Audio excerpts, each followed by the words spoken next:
नमस्कार दोस्तों, आपके अपने ही चैनल एस के सर जी के पी में आपका स्वागत है। तो दोस्तों, आज मैं आपको बताऊंगा कि कॉम्प्लेक्स सेंटेंस को कैसे बनाया जाता है और इसके कौन कौन से रूल हैं, और पूरी डिटेल्स से मैं इसके बारे में बताऊंगा, जिससे आप पढ़ करके आपको किसी भी कोचिंग की आवश्यकता नहीं पड़ेगी, कहीं पर पढ़ने की आवश्यकता नहीं पड़ेगी। आप बिल्कुल एक वीडियो में सब कुछ समझ सकते हैं।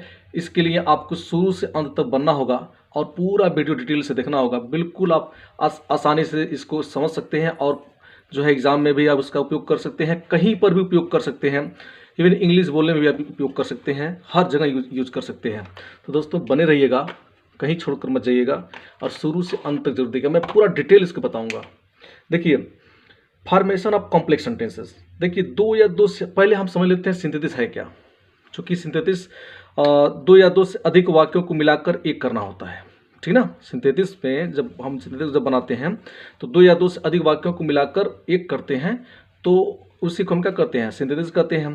तो इस बनाने के तीन रूल हैं, यानी कि सिंपल सेंटेंस से बनता है, कॉम्प्लेक्स सेंटेंस से बनता है और कंपाउंड सेंटेंस से बनता है, ठीक है ना। तो इसमें हम आपको कॉम्प्लेक्स सेंटेंस के बारे में बता रहे हैं कि कॉम्प्लेक्स सेंटेंस में क्या क्या होता है, ठीक है। इसका पूरा डिटेल में बता दूंगा, क्योंकि सबसे कठिन यही है और इसको मैं बहुत डिटेल से बता रहा हूं, तो आप इसको ध्यान समझिएगा। यहाँ पर लिखा हुआ है दो या दो से अधिक सिंपल सेंटेंस को मिलाकर एक कॉम्प्लेक्स सेंटेंस बनाना, ठीक ना। दो या दो से अधिक सेंटेंस को मिलाकर एक कॉम्प्लेक्स सेंटेंस बनाना, यानी कि दो या दो से अधिक वाक्य होंगे, उनको जब मिलाएंगे तो हमारा एक नया कॉम्प्लेक्स सेंटेंस बनेगा, ठीक है ना। तो कॉम्प्लेक्स सेंटेंस में एक केवल, देखिए, कॉम्प्लेक्स सेंटेंस जब भी बनाएंगे तो उसमें एक केवल प्रिंसिपल क्लॉज होगा, जिसको कहते हैं मुख्य उपवाक्य, हम इसको प्रधान उपवाक्य भी कहते हैं। और जब हम कॉम्प्लेक्स सेंटेंस बनाते हैं तो इसमें एक सबऑर्डिनेट क्लॉज भी होता है, यानी कि एक प्रिंसिपल क्लॉज और अन्य सबऑर्डिनेट क्लॉज, ठीक है। यानी कि एक ही केवल आपका प्रिंसिपल क्लॉज होगा और जितने भी होंगे, दो, एक से अधिक जितने भी होंगे वो सब सबऑर्डिनेट क्लॉज होंगे, ठीक ना। सबऑर्डिनेट क्लॉज को हम कहते हैं आश्रित उपवाक्य। प्रिंसिपल क्लॉज का मतलब जो खुद प्रधान होगा, यानी कि अब हम आगे बताएंगे प्रिंसिपल क्लॉज है क्या। तो देखिए, यहाँ पर मैंने लिखा है प्रिंसिपल क्लॉज, ठीक है। हम पहले इसको समझने के लिए सबसे पहले ये समझ लेंगे कि प्रिंसिपल क्लॉज क्या है, सबऑर्डिनेट क्लॉज क्या है, ठीक ना। तो प्रिंसिपल क्लॉज को समझते हैं। देखिए, प्रिंसिपल क्लॉज का मतलब होता है वाक्य का वह भाग जो अपने अर्थ के लिए स्वयं में स्वतंत्र हो, अर्थात अन्य किसी क्लॉज पर निर्भर न हो। यानी कि यह अपना अर्थ स्वयं बना लेता है, किसी पर आश्रित नहीं होता है, ठीक है। तो आप समझ गए होंगे कि प्रिंसिपल क्लॉज क्या है। अब सबऑर्डिनेट क्लॉज देखिए, कह रहा है कि सबऑर्डिनेट क्लॉज वाक्य का वह भाग है जो अपने अर्थ के लिए, वाक्य का वह भाग है जो अपने अर्थ के लिए प्रिंसिपल क्लॉज पर निर्भर होता है। यह अपना अर्थ स्वयं नहीं बना पाता है, बेचारा जाता है प्रिंसिपल क्लॉज के पास, कहता है कि मेरा अर्थ बना दो यार, ठीक है ना। तो प्रिंसिपल क्लॉज इसका अर्थ कंप्लीट कराता है, इसलिए इसे कहते हैं सबऑर्डिनेट क्लॉज, यानी कि आश्रित उपवाक्य, यानी कि दूसरे पर सहारा किया रहता है। तो यह वाक्य हमेशा आश्रित उपवाक्य कहलाता है, ठीक ना। यानी कि अपना अर्थ स्वयं नहीं रख पाता है, प्रिंसिपल क्लॉज पर निर्भर होता है, ठीक। देखिए, जैसे हम इसमें समझते हैं कि आखिर प्रिंसिपल क्लॉज सबऑर्डिनेट क्लॉज का वाक्य होता कैसा है, ठीक है। देखिए, यद्यपि उसने कठिन परिश्रम किया तो भी असफल हो गया। तो इसमें दो क्लॉज हैं, एक सबऑर्डिनेट क्लॉज है और एक प्रिंसिपल क्लॉज है। तो देखिए, यहाँ पर मैंने लिखा है रेड से, जो मैंने वो क्रॉस वो लाइन खींचा है, इधर का भाग आपका प्रिंसिपल क्लॉज है और इधर का भाग क्या है, सबऑर्डिनेट क्लॉज है, ठीक ना। तो यहाँ पर इसका ट्रांसलेट हो जाएगा, दो लगाइए या फिर ऑल्दो लगाइए। ऑल्दो ही वर्कड हार्ड, ठीक ना, ही फेल्ड। तो ये वाला जो वाक्य है हमारा, ये है प्रिंसिपल क्लॉज, ठीक है, और इधर का है सबऑर्डिनेट क्लॉज। अब देखिए, ऐसे ही आगे हम बढ़ते हैं। यदि मैं राजा हो जाऊं तो तुझे अपनी रानी बनाऊं, यदि मैं राजा हूं तो तुझे अपनी रानी बनाऊं। तो इसका मैंने ट्रांसलेट किया है, if I were a king I would make you my queen, ठीक है। तो देखिए, इधर का जो भाग है I would make you my queen, ये प्रिंसिपल क्लॉज है, और if I were a king ये सबऑर्डिनेट क्लॉज है। तो हम देखिए, कभी ऐसा भी होता है कि सबऑर्डिनेट क्लॉज पहले भी आता है, ठीक है, और सबऑर्डिनेट क्लॉज बाद में आता है, यानी कि प्रिंसिपल क्लॉज को पहले भी ला सकते हैं और प्रिंसिपल क्लॉज को बाद में रख सकते हैं, वाक्य के हिसाब से होता है, ये इसका अलग मैटर है, ठीक ना। लेकिन ये समझिए कि प्रिंसिपल क्लॉज और सबऑर्डिनेट क्लॉज है क्या। तो जब भी हम कॉम्प्लेक्स सेंटेंस बनाते हैं तो हम आगे बढ़ते, देखिए, सबऑर्डिनेट क्लॉज तीन प्रकार के होते हैं, ठीक ना। सबऑर्डिनेट क्लॉज तीन प्रकार के होते हैं। देखिए मैंने आपको प्रिंसिपल क्लॉज और सबऑर्डिनेट क्लॉज बता दिया है, ठीक ना।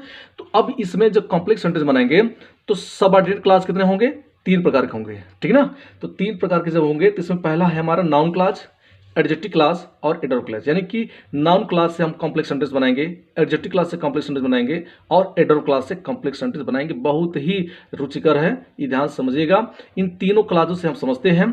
देखिए पहला जो हमारा क्लॉज है क्या है, नाउन क्लॉज। अब नाउन क्लॉज है क्या, नाउन क्लॉज को हम कैसे समझते हैं। देखिए नाउन क्लॉज वाक्य में संज्ञा का कार्य करती है। संज्ञा मतलब किसी का नाम, नाउन, ठीक ना। नाउन यानी कि नाउन क्लॉज वाक्य में संज्ञा कार्य करती है। नाउन क्लॉज के सबऑर्डिनेट कंजक्शन की यदि अर्थ निकाला जाए, यानी कि जो इसका सबऑर्डिनेट कंजक्शन होगा, यानी कि जो देखिए कंजक्शन किसे कहते हैं, जो दो वाक्यों को जोड़ता है। फेविकोल जानते हैं ना, जैसे दो लकड़ियों को जोड़ देता है, उसी प्रकार से कंजक्शन है, दो वाक्यों को जोड़ देता है, दो शब्दों को जोड़ देता है। तो यहाँ नाउन क्लॉज जो है कह रहा कि नाउन क्लॉज के सबऑर्डिनेट कंजक्शन कि यदि अर्थ निकाला जाए, यानी कि जो सबऑर्डिनेट कंजक्शन होगा, यानी कि जो जोड़ने काम करेगा, उसका अर्थ जानते हैं क्या होगा, उसका मुख्य कंजक्शन क्या अर्थ अगर निकालेंगे तो उसका हिंदी में होगा क। क्या होगा, क।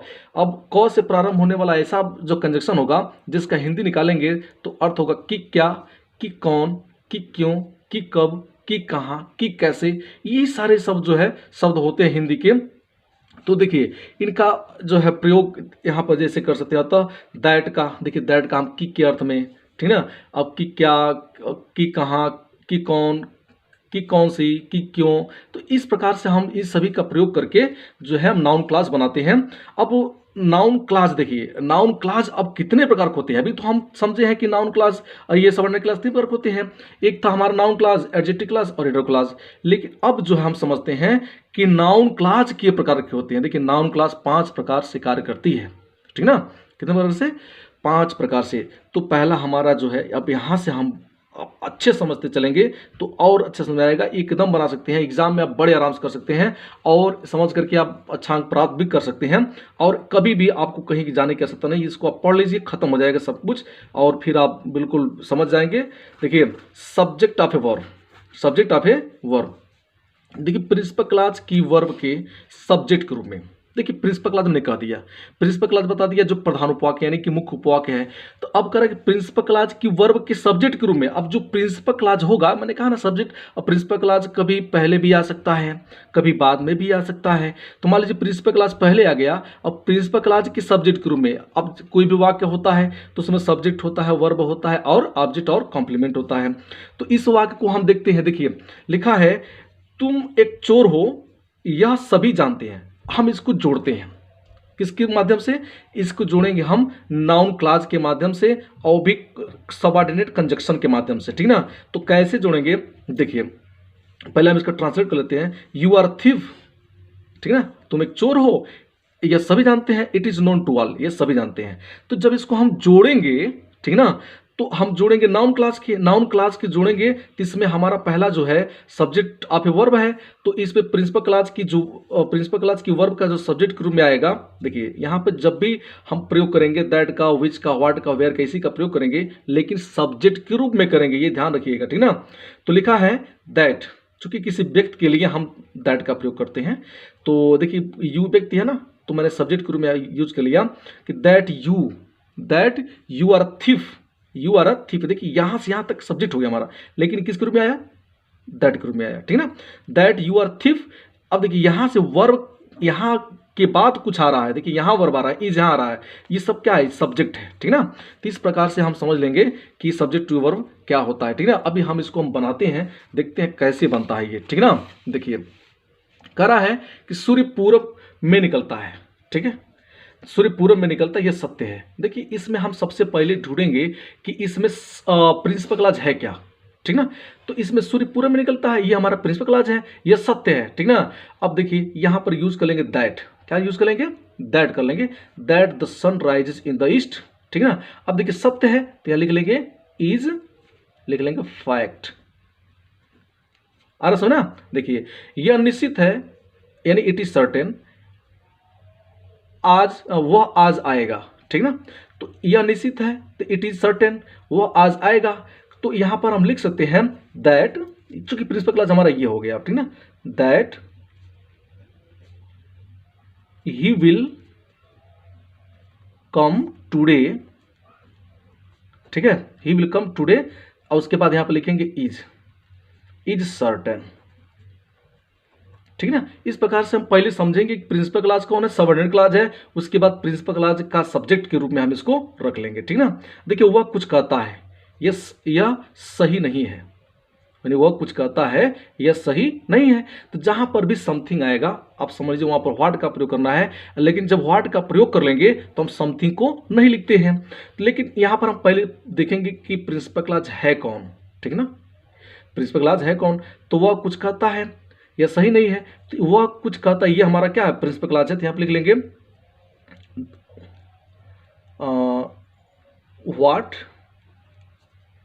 व्हाट ही सेज, ठीक है, व्हाट ही सेज। अब यहां पर लिख लेंगे, अब चूंकि ये इट नहीं लिखाएगा तो लिख लेंगे इज नॉट रॉन्ग हो जाएगा, अरे सॉरी इट नॉट करेक्ट है ना, it not is not correct है, तो इट इज नॉट करेक्ट था तो हमने यहां पर लिख लिया इज नॉट, उसके बाद करेक्ट, ये हमारा सही होगा, ठीक है।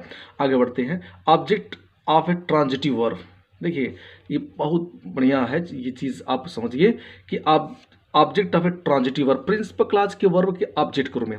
अब प्रिंसिपल क्लॉज तो होगा, लेकिन अभी तो मैंने इसको प्रयोग किया सब्जेक्ट के रूप में, अब करेंगे हम इसको ऑब्जेक्ट के रूप में, यानी कि what, where, why, when, who, has, who, जो भी है इन सब का प्रयोग जो है हम अब ऑब्जेक्ट के रूप में करेंगे, ठीक ना। करें कि राम एक आलसी लड़का है, राम एक आलसी लड़का है, प्रत्येक अध्यापक यह जानते हैं, ठीक ना। तो अब इसमें सबसे पहले हम देखेंगे प्रिंसिपल, इसका ट्रांसलेशन, पहले हम ट्रांसलेशन कर लेते हैं। तो Ram is a lazy boy, every teacher knows it, ठीक है। हम इसमें ढूंढ लिए कि इसमें हमारा जो प्रिंसिपल क्लॉज है वो है एवरी टीचर नोज इट, तो हम लिख लेंगे, चूंकि देखिए एवरी टीचर नोज इट, अब ये हमारा सब्जेक्ट हो गया, ये वर्ब हो गया, ऑब्जेक्ट के रूप में यहाँ पर आ रहा है, ठीक है ना, किसके रूप में, ऑब्जेक्ट के रूप में। तो एवरी टीचर नोज दैट, ठीक है, दैट के बाद लिख लेंगे यहाँ पर Ram is a lazy boy, ठीक है ना। यहां पर हम जो है ऐसे बना लेंगे। अब देखिए थोड़ा सा डिफिकल्ट वाक्य आ रहा है हमारे सामने, he may be guilty I can not say, तो ये हमारा प्रिंसिपल क्लॉज ये है, आई कैन नॉट से, तो मैं यहां पर लिख लेता हूं आई कैन नॉट से। अब देखिए हमारा ये सब्जेक्ट हो गया, ये हेल्पिंग वर्ब हो गया, ये हमारा क्या हो गया, मेन वर्ब हो गया। अब मेन वर्ब के बाद ही ना ऑब्जेक्ट आएगा, तो अब यहां पर लिखेंगे वीदर, किसका प्रयोग करेंगे, वीदर का प्रयोग करेंगे, ठीक ना। तो जहां भी मे आता है, जहां भी मे वाला वाक्य आ जाएगा, आप इसको जब भी बनाएंगे तो ये समझ लीजिए कि अब यहां पर हम ऐसे लिख सकते हैं कि जैसे वीदर ही इज गिल्टी हो जाएगा, ही इज गिल्टी। अब जब मे भी है तो इसको हटाएंगे तो लिख लेंगे आर नॉट। इस वाक्य को जब भी हम बनाते हैं तो इस प्रकार से हम आर नॉट लिख लेते हैं, ये ध्यान रखिएगा। जहां भी इस प्रकार का वाक्य है कॉम्प्लेक्स सेंटेंस में, आप ऐसे इसको जो है बनाएंगे, ठीक है ना। आगे बढ़ते हैं, देखिए कह रहा है कि वेयर हैव यू, देखिए वाक्य हमारा है where have you put my book tell me. अब देखिए इसमें जो प्रिंसिपल क्लॉज है टेल मी, यू छिपा हुआ है, यानी कि यू यहाँ लगाते तो सब्जेक्ट हो जाएगा, है वर्ब हो जाएगा, हाई इनडायरेक्ट ऑब्जेक्ट हो गया। अब उसको हमको ऑब्जेक्ट के रूप में हमको रखना है क्या, जो भी व्हाट, वेयर, व्हाई, व्हेन होंगे उसको रखना होगा। तो सबसे पहले हम लिख लेंगे टेल मी, ठीक ना, टेल मी हो गया। अब यहां पर लिख लेंगे वेयर हो गया, ठीक है। अब यहां पर देखिए जब वेयर हो गया तो अब ये क्वेश्चन वर्ड है नहीं, अब ये क्वेश्चन वर्ड हट गया। अब इसका लिखेंगे you, where you have put my book, ठीक ना। तो इस तरीके से हम जब भी बनाएंगे तो पहले प्रिंसिपल क्लॉज को रखेंगे। देखिए अब the train is late, we know it, तो सबसे पहले हम प्रिंसिपल क्लॉज जोड़ते हैं, तो वी नो इट ये हमारा क्या है, प्रिंसिपल क्लॉज है, ठीक ना। तो अब यहां पर हमको रखना है किसके रूप में, ऑब्जेक्ट के रूप में, ठीक है। तो लिख लेंगे वी नो दैट। अब देखिए अब यहां पर ये सब्जेक्ट हो गया, वर्ब हो गया, ये किसके रूप में आ रहा, ऑब्जेक्ट के रूप में, ठीक ना। तो लिख लेंगे द ट्रेन इज लेट, ठीक है। अब इस तरीके से आप समझ गए होंगे कि अब जो है ऑब्जेक्टिव वर्ब कैसे है, ठीक ना। ऑब्जेक्टिव वर्ब समझने के बाद हम आगे बढ़ते हैं तो ऑब्जेक्ट टू प्रीपोजिशन मिलता है। देखिए अब ऑब्जेक्ट के रूप में होगा लेकिन प्रीपोजिशन के साथ होगा। आप जानते हैं कि ऑन, टू, समझ रहे हैं, फ्रॉम, जो भी है सब क्या है, प्रीपोजिशन है। तो यहाँ पर लिखा है प्रिंसिपल क्लॉज के प्रीपोजिशन के ऑब्जेक्ट के रूप में। प्रिंसिपल क्लॉज के, देखिए हमने बार बार कहा प्रिंसिपल क्लॉज, यानी प्रिंसिपल क्लॉज जब भी हम ढूंढेंगे तो उसके प्रीपोजिशन के ऑब्जेक्ट के रूप में रखेंगे, ठीक ना। तो यहाँ पर देखिए हम रख लेते हैं क्या कि जो भी हमारा प्रिंसिपल क्लॉज है हम उसको पहले ढूंढेंगे। तो यहाँ पे the teacher is saying something, देखिए समथिंग आ गया, हमको वर्ड का प्रयोग करना है और समथिंग को नहीं लिखना है, ये आपको ध्यान देना चाहिए, ठीक ना। तो यहाँ पे लिखा पे अटेंशन टू इट, तो लिख लेंगे ये हमारा प्रिंसिपल क्लॉज है, पे अटेंशन, ठीक ना। अब यहाँ लिख लेंगे pay attention to what, to what, ठीक है। अब लिख लेंगे द टीचर इज सेइंग, यहां पर लिख लेंगे फुल स्टॉप, ठीक है। आगे बढ़ते हैं, I told you yesterday you must relay on it. देखिए इसमें भी अब हमारा प्रीपोजिशन आया तो हम सबसे पहले प्रिंसिपल क्लॉज जोड़ेंगे। तो यहाँ पर प्रिंसिपल क्लॉज हमारा क्या, you must relay on it, ठीक ना। तो लिख लेंगे यू मस्ट रिले ऑन, ठीक है। यहाँ पर भी अब व्हाट लगा सकते हैं, on what I told you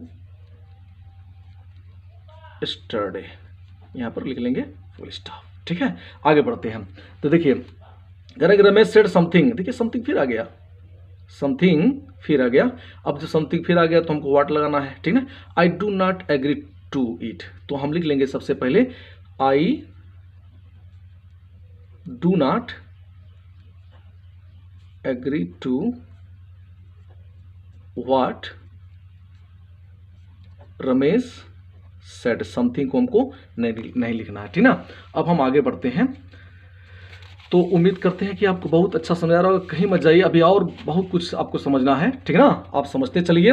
देखिए complement of a linking verb, देखिए लिंकिंग वर्ब कहते किसे हैं ये चीज समझना हमको, ठीक ना। क्या चीज समझना है, लिंकिंग वर्ब किसे कहते हैं। तो जब भी लिंकिंग वर्ब आए तो आपको ये समझना होता है कि लिंकिंग वर्ब का मतलब क्या होता है, ठीक ना।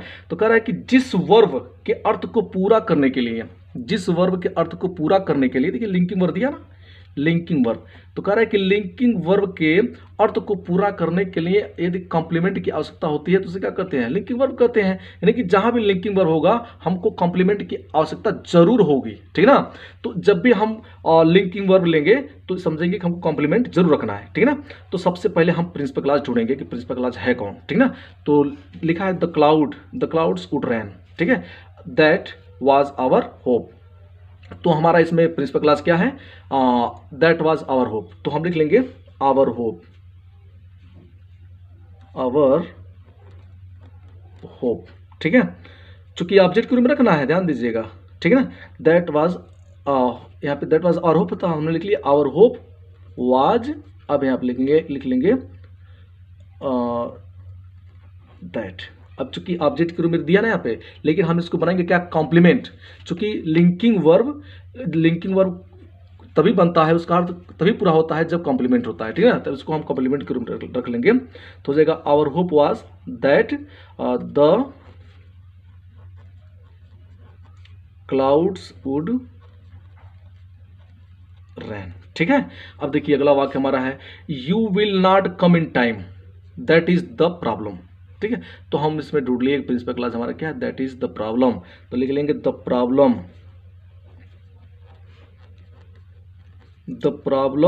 इज, उसके बाद दैट, कॉम्प्लीमेंट के रूप में रखना ना। और भी लिंकिंग वर्ब के तो क्या कर लेंगे, लिख लेंगे you will not come in time. अब अगला वाक्य देखते हैं, this is the reason I do not help my brother, ठीक है। तो इसमें हम पहले कॉम्प्लीमेंट ढूंढेंगे, प्रिंसिपल क्लॉज ढूंढेंगे। तो प्रिंसिपल क्लॉज हमारा क्या है, दिस इज द रीजन, तो लिख लेंगे द रीजन, ध्यान समझिए, ठीक ना। आप बहुत आराम से इसको बना सकते हैं। The reason is that I do not help my brother, ठीक ना। इस तरह से हम बना लेंगे। अब देखिए, अब जो पांचवा हमारा है in apposition to a noun और प्रोनाउन, ठीक ना। अब पांचवा हमारा, चूंकि नाउन मैं बता दिया था शुरू में, नाउन क्लास 5 प्रकार से कार्य करती है, तो पांचवा हमारा क्या है, इन अपोजिशन टू नाउन और प्रोनाउन। तो अब इसमें प्रिंसिपल क्लास के नाउन या प्रोनाउन के पास रखकर, देखिए जो प्रिंसिपल क्लास होगा, प्रिंसिपल क्लास के नाउन या प्रोनाउन के पास रखकर हमें काम करेंगे, ठीक ना। तो कोई ऐसा वाक्य जैसे the rain would come, that was our hope was wrong, ठीक ना। तो यहां पर लिख लेंगे आवर होप, लिख लेंगे हम आवर होप, लिख लेंगे, ठीक है, आवर होप। अब उसके बाद हमको लिखना है आवर होप दैट, ठीक ना। अब चूंकि कहा ना प्रिंसिपल क्लास के नाउन या प्रोनाउन के पास रख करके मैंने इसके पास रख लिया। देखिए प्रिंसिपल क्लास का जो है हमारा नाउन है, इसके पास मैंने रख लिया, तो यहां पर लिख लिया दैट, उसको लिख लेंगे द रेन वुड कम, ठीक है।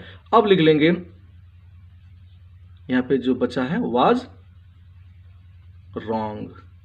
अब ये हमारा वाक्य बन गया, ठीक ना। इस तरीके से हम इसको भी बना लेंगे। अब देखिए अगला वाक्य है the sunlight would come, that was our hope was not wrong, ठीक ना। तो अब इसको जब हम बनाएंगे तो सबसे पहले लिख लेंगे आवर होप, क्या लिखेंगे, आवर होप कर लेंगे, आवर होप, ठीक है। अब देखिए, अब चूंकि ये प्रिंसिपल क्लास तो हमारा हो गया, अब प्रिंसिपल क्लास की नाउन हो गया, इसी के पास हमको क्या रखना है, जो है नाउन क्लास रखना है, नाउन क्लास बनाना है। तो हम यहाँ पे लिखेंगे दैट, ठीक है, और बनाना है क्या, एपोजिशन टू नाउन और प्रोनाउन। तो प्रिंसिपल क्लास मिल गया, प्रिंसिपल क्लास के मैंने पास इसको रख लिया। अब लिख लेंगे द सनलाइट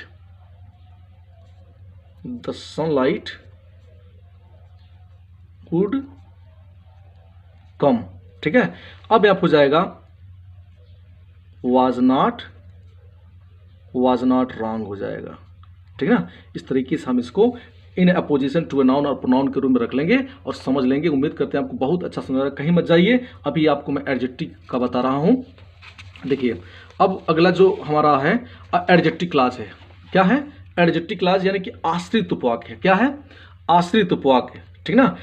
तो देखिए लिखा है एडजेक्टिव क्लास वाक्य के ऑब्जेक्टिव का अर्थ, ऑब्जेक्टिव का कार्य करती है। देखिए एडजेक्टिव क्लास जो होता है वो किसका काम करती है, एडजेक्टिव का, ठीक है ना, किसका काम करती है, एडजेक्टिव का कार्य करती है। एडजेक्टिव क्लास बनाने के लिए मैंने ऑब्जेक्टिव बोल दिया है मिस्टेक से, तो यहाँ पे क्या है, एडजेक्टिव का कार्य करती है। एडजेक्टिव क्लास बनाने के लिए who, which, what, whose, whom, that आदि रिलेटिव प्रोनाउन तथा relative adverb why, when, how and where का प्रयोग किया जाता है। ध्यान रखिएगा, इन सभी के प्रयोग से यानी कि रिलेटिव प्रोनाउन और रिलेटिव एडवर्ब के से हम जो है हम एडजेक्टिव क्लास बनाते हैं, ठीक ना। तो अब देखिए एडजेक्टिव कार्य का मतलब क्या होता है, मतलब ये जैसे वह एक सुंदर लड़की है, वह एक सुंदर लड़की है, ठीक ना। तो यहाँ पे जो सुंदर है ये हमारा क्या है, एडजेक्टिव है। तो उसी प्रकार से जो हमारा who, which, what, whose, whom, that है ना, ये उसी प्रकार से जैसे कि हम यहाँ पर लड़की के पहले हम सुंदर रखेंगे यानी कि ब्यूटीफुल रखेंगे, उसी प्रकार से हमको इसको रखना है, ठीक ना। अब जैसा जो होगा उसी के अनुसार हमको रखना होगा। अब जहाँ पर होगा व्हाट का वहाँ पर व्हाट का, और जहाँ पर जो होगा हम उसको उसके हिसाब से हम रखते चलेंगे, ठीक ना। तो अगर जहाँ भी हमको इस प्रकार से मिलेगा हम उसको बनाते चलेंगे। तो क्या होगा, पहले लिखा है a boy who come to me yesterday. तो देखिए अब जब कोई व्यक्ति होता है तो उसके लिए हम लगाते हैं हु, क्या लगाते हैं, हु लगाते हैं, ठीक है। अब कोई स्थान होता है तो उसके लिए हम वेयर लगाते हैं, ठीक है। और जब टाइम होता है तो वेन लगाते हैं, ठीक है। और जब व्यक्ति के लिए भी हम कभी कभी दैट का प्रयोग कर लेते हैं, ध्यान दीजिएगा, ठीक ना। कंडीशन होता है तो हम उसके लिए हाउ लगाते हैं, ठीक है। और कारण होता है तो हम उसके लिए व्हाई लगाते हैं। इस प्रकार से हम जो है समझते चलते हैं कि कहाँ किसकी आवश्यकता होगी, और फिर हम उसको जैसे हम सुंदर लड़की रखते हैं यानी कि ब्यूटीफुल गर्ल लिखते हैं, उसी प्रकार से इनका हम प्रयोग करते चलेंगे। तो लिखा a boy who came to me yesterday he was blind. अब देखिए एक लड़का कल मेरे पास आया, वह अंधा था, ठीक ना। अब देखिए जो लड़का आया, ठीक है। अब लड़का है ना, मैंने कहा ना कि उस एडजेक्टिव के पास रख लेंगे, ठीक है।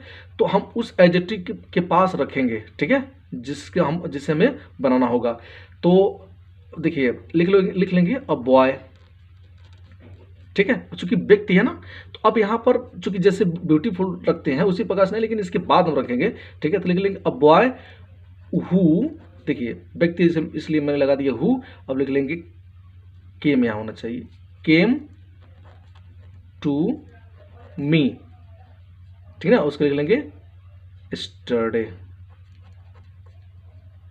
स्टरडे। अब यहाँ लिख लेंगे वाज ब्लाइंड।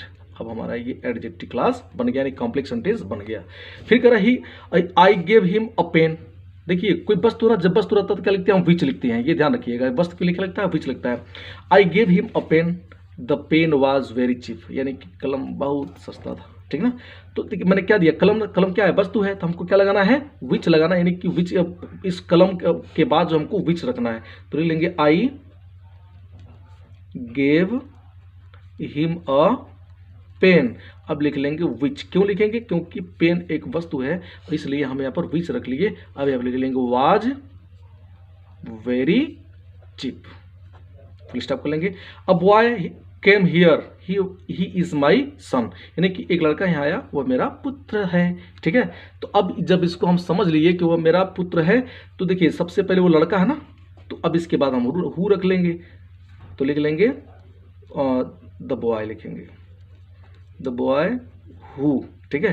अब उसके बाद केम हियर लिख लेंगे इज माई सन, ठीक ना। आगे बढ़ते हैं, यहाँ पर फुल स्टॉप लगा लेंगे, ध्यान दीजिएगा। तो कह रहा है कि he came to meet me at night, I had slept them, ठीक ना। अब देखिए इस नाइट, रात की बात कर रहे हैं, यानी कि समय की बात कर रहा है, तो हमें किसका प्रयोग करना है, वेन का प्रयोग करना है। किसका, वेन का प्रयोग करना है। तो लिख लेंगे, अब चूंकि इसके बाद ही रखना है, नाइट के बाद ही वेन का प्रयोग करना हमको, तो लिख लेंगे he came to meet me at night कर लेंगे, इट नाइट। अब यहां पर लिख लेंगे वेन, ठीक ना, वेन। अब यहां पर लिख लेंगे when I had slept, I have slept। अभी देन का प्रयोग नहीं करेंगे, यहीं पर हम लिख लेंगे, ठीक ना। अब आगे बढ़ते हैं, देखिए कह रहा है कि this is the school, this is the school I was taught there in my childhood, ठीक है। तो देखिए दिस इज द स्कूल, अब स्कूल एक स्थान है, जब स्थान है तो किसका प्रयोग करेंगे, वेयर का प्रयोग करेंगे, ठीक ना। किसका प्रयोग करेंगे, वेयर का। तो लिख लेंगे दिस, लिख लेंगे दिस इज द स्कूल, ठीक है। अब यहां पर स्कूल के बाद हम लिख लेंगे वेयर आई, ठीक है, where I was taught there in my childhood, लिख लेंगे इन चाइल्डहुड। यहाँ पर एक चीज़ लग रहा है, जैसे he came to me yesterday he was blind, यहाँ पर ही लिख लेंगे, ठीक ना, यहाँ पर भी ही लिख लेंगे। यहाँ पर चूंकि पेन के लिए ही रखा गया है, तो विच वाज यहाँ पे सही है, लेकिन ही वाज ब्लाइंड यहाँ पर लिख सकते हैं हम, ठीक ना, ध्यान दीजिएगा। आगे बढ़ते हैं, देखिए कह रहा है कि एडवर्ब क्लास को सबऑर्डिनेटिंग कंजक्शन से जोड़ते हैं, ठीक ना। एडवर्ब क्लास को सबऑर्डिनेटिंग कंजक्शन, ध्यान दीजिएगा, सबऑर्डिनेटिंग कंजक्शन। अब ये कंजक्शन टाइम के रूप में होता है, प्लेस के रूप में होता है, अभी हम आगे बताते चलेंगे। लेकिन देखिए टिल तक, अनटिल तब तक, ठीक है, after, before, when, while, as, since, whenever, इस सभी के माध्यम से हम इसको जोड़ते हैं, ठीक ना। तो देखिए हम चाहे तो आफ्टर, बिफोर, जिसका भी जैसा उपयोग होगा उसके अर्थ के अनुसार हम इसको प्रयोग करके बनाएंगे, ठीक ना। तो लिख लेंगे, अब देखिए इसमें हमको आफ्टर का प्रयोग करना है इस वाक्य में, तो लिख लेंगे आई रिच्ड, चूंकि टाइम है, टाइम का सब कंजक्शन है, ठीक ना। आई रिच्ड द स्टेशन, ठीक ना। अब उसका जाएगा after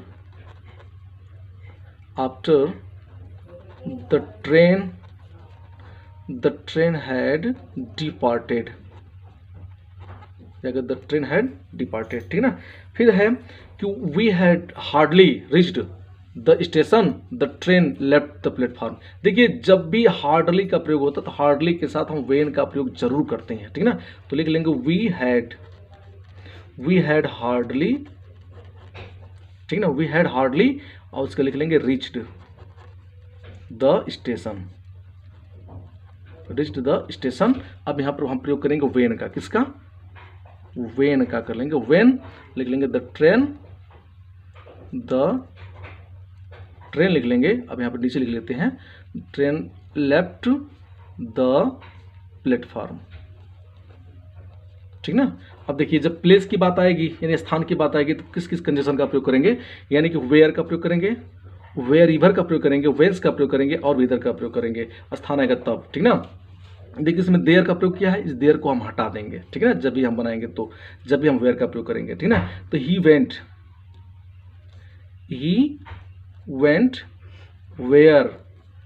where he was born, ठीक ना। हम यहाँ पर देयर का प्रयोग हटा लिए, ठीक है। देखिए Guru Nanak welcome to many places, ठीक है, Guru Nanak went to many places he was welcomed everywhere, ठीक ना। तो अब इसमें एवरीवेयर को हम हटा लेंगे, लिख लेंगे Guru Nanak was welcomed, Guru Nanak was welcomed, ठीक है। अब देखिए एवरीवेयर को मैंने हटा लिया, यहाँ पर लिखेंगे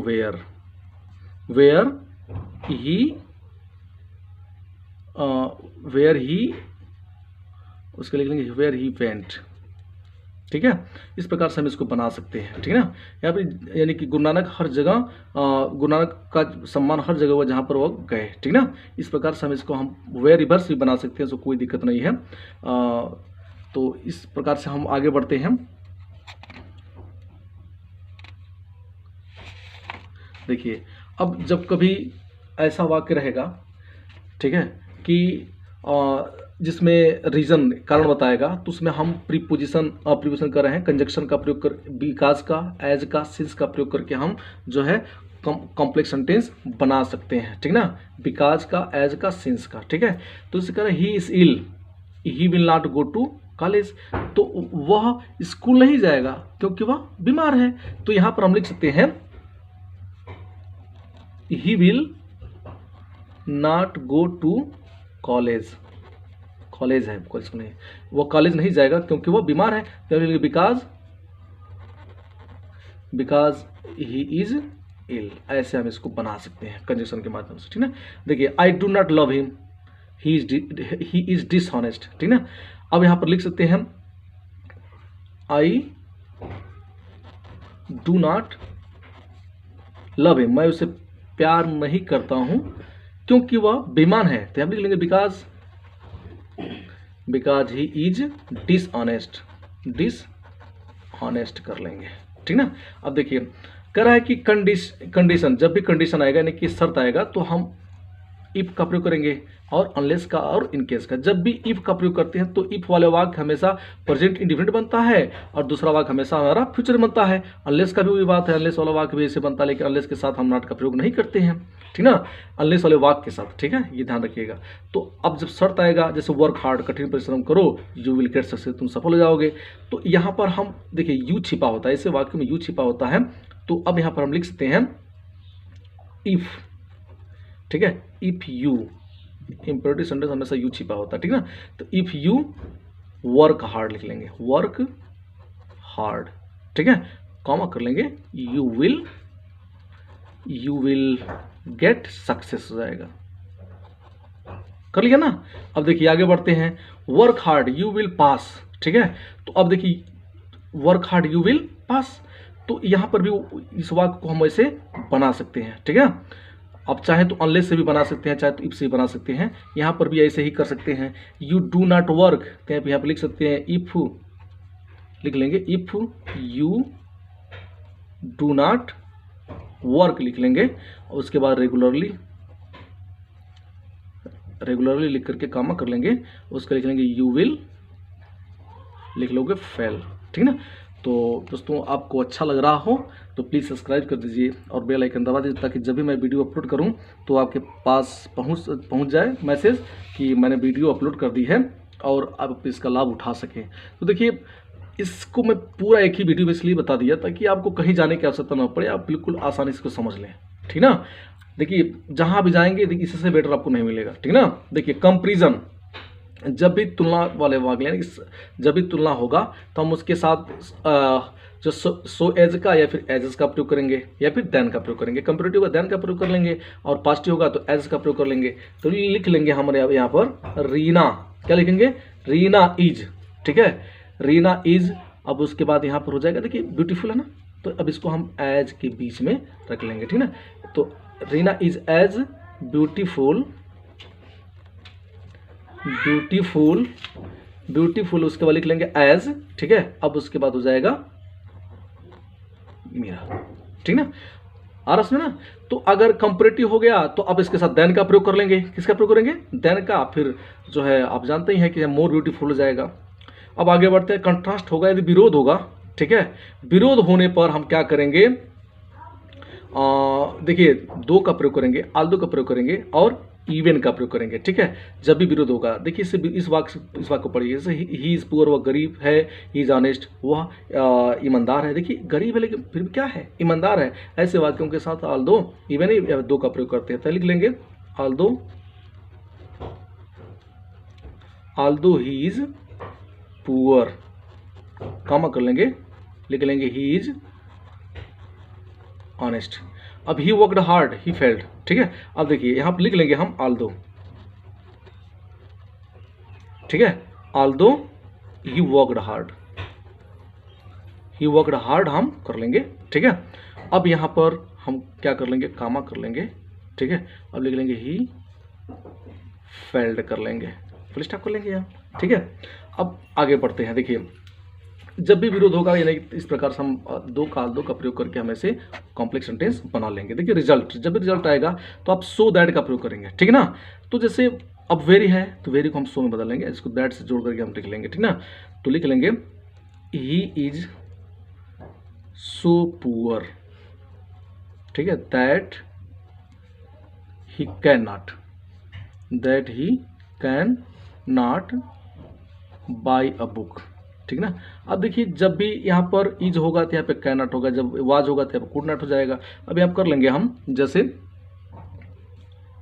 ही वाज वेरी वीक, ठीक है। अब यहाँ कर लेंगे दैट, अब देखिए इसको हम जोड़ लेंगे, ही कुड नॉट रन हो जाएगा, ठीक ना। आगे बढ़ते हैं। देखिए चूंकि ये लास्ट हमारा चल रहा है, ठीक ना, अब इसको अच्छे समझ लीजिए। यदि पर्पज है, उद्देश्य है, तो हम इसके साथ सो दैट का प्रयोग करेंगे, ठीक ना, और लेस्ट का प्रयोग करेंगे, इन ऑर्डर का प्रयोग करेंगे। लेकिन जहां भी इन ऑर्डर और सो दैट का प्रयोग होगा, इनके साथ अगर प्रेजेंट में है तो मे का प्रयोग होगा और पास्ट में है तो माइट का। लेकिन जहां लिस्ट होगा, लिस्ट के साथ हमेशा शुड का प्रयोग करते हैं, ध्यान रखिएगा। जहां भी ऐसा वाक्य आएगा पर्पज के लिए आएगा, जैसे ही वर्क्स हार्ड, प्रेजेंट में है ना, तो हम मे का प्रयोग करेंगे, ही मे पास इन द एग्जामिनेशन। तो यहां पर लिख लेंगे he works hard, present tense में ना। अब यहाँ पे हम सो दैट का तो प्रयोग जरूर करेंगे यहाँ पर, ठीक है, लेकिन मे का ही प्रयोग करेंगे, माइट का प्रयोग नहीं करेंगे। तो हो जाएगा ही मे, हो जाएगा ही मे पास इन द एग्जामिनेशन कर लेंगे, ठीक है, लिख लेंगे पूरा हम। अब देखिए चूंकि पास्ट में है तो पास्ट में तो इसका माइट का जरूर प्रयोग करेंगे हम, लिख लेंगे ही वर्कड हार्ड, ठीक है। अब यहाँ प्रयोग कर लेंगे सो दैट, ठीक है, लिख लेंगे he might pass in the examination, in the examination हम लिख लेंगे, ठीक है, लास्ट में फुल स्टॉप लगा लेंगे। अब देखिए करेक्ट वर्क और वॉक केयरफुली यू शुड, तो आप इसके साथ लेस्ट का प्रयोग करेंगे, तो लिख लेंगे वॉक केयरफुली, क्या करेंगे आप, केयरफुली लिख लेंगे, फिर लिख लेंगे लेस्ट, उसका हो जाएगा यू शुड, अब आप लिख लेंगे फॉल, ठीक ना। आगे बढ़ते हैं। देखिए अब अगर मान लीजिए मैनर आता है, तो मैनर के साथ आपको कैसे लिखना है, इसको कैसे आप बनाएंगे, इसको आप समझ लीजिए, ठीक है। देखिए लिखा है you have helped me, you have helped me, I shall help you in the same way. ठीक है, आप इसमें जो है एज का या फिर सो फार एज का प्रयोग कर सकते हैं। ठीक ना, तो कहते हैं ना कि जैसा बोएगा वैसा काटेगा, इस प्रकार का वाक्य आपको हमेशा मिलता है, तो आप इसको बना सकते हैं। ठीक ना, तो जब भी आपको ऐसा वाक्य मिलेगा तो आप समझ लीजिए कि कह रहा है कि you have helped me, you have helped me, तुमने मेरी सहायता की। I shall help you in the same way, तो कह रहा है कि तुमने मेरी सहायता की और मैं भी तुम्हारा उसी प्रकार से सहायता करूंगा। ठीक ना, तो मैं भी तुम्हारा ऐसे वैसे ही सहायता करूंगा जैसा तुमने मेरी सहायता किया था। तो हम ऐसे भी लिख सकते हैं I shall help you in the same way, ठीक ना, as you have helped me. आप अब अपने हिसाब जैसे भी चाहे इसको बना सकते हैं एज का प्रयोग करके। अब ये लास्ट वाला वाक्य आपके लिए हम छोड़ रहे हैं, बनाकर आप बताइएगा और कमेंट कीजिएगा कि इसको कैसे बनाएंगे। ठीक है, और इस चैनल को सब्सक्राइब करना मत भूलिए। अभी और बहुत सारे वीडियो अपलोड करूंगा मैं, आप इसका जो है अध्ययन करके आप काफ़ी लाभ उठा सकते हैं। धन्यवाद।